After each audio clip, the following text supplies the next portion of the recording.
And before we break here, gentlemen, I got so excited about the monarch butterflies here, I did not go to the issue of encouraging statements. And thank you, Ms. Burwell. I see you back there, and I thought, I know who did this for us. Thank you. Mr. Coffman.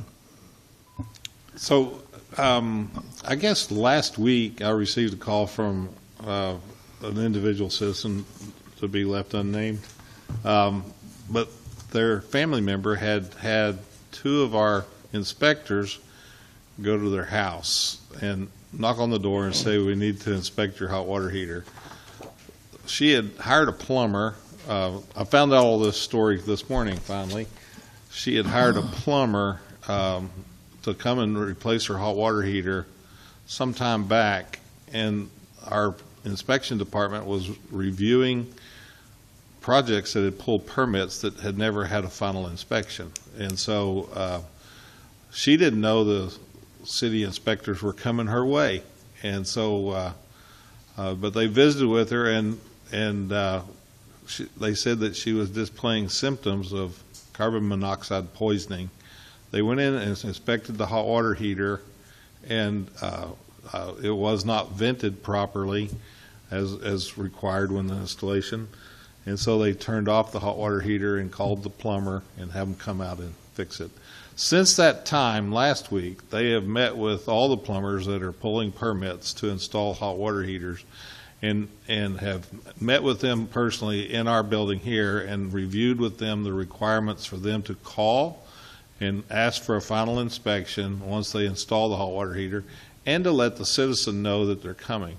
We would never want someone to be portrayed as a inspector to go to someone's house and go knock on the door without the homeowner knowing, and then them let them in, and who knows what kind of nefarious action could take place. So in this situation, we had our two guys that we always travel in two when we do a home residence where someone's living there, to go in and do the inspection. And so that's always a good sign. If you see two people with a city uniform inside a city marked truck, it's a good indication that's for real.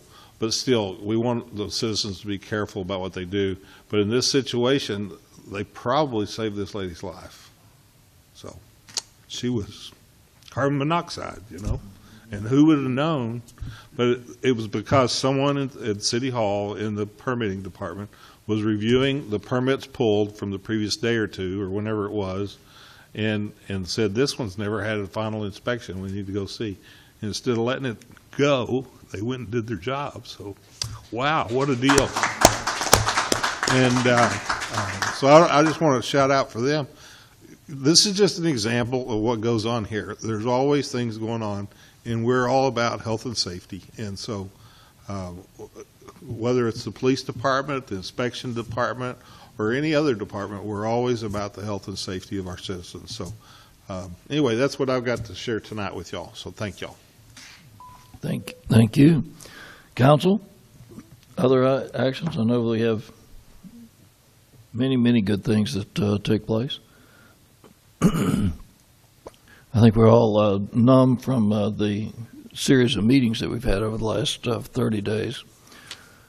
Nothing else? Okay. Thank you for sharing that.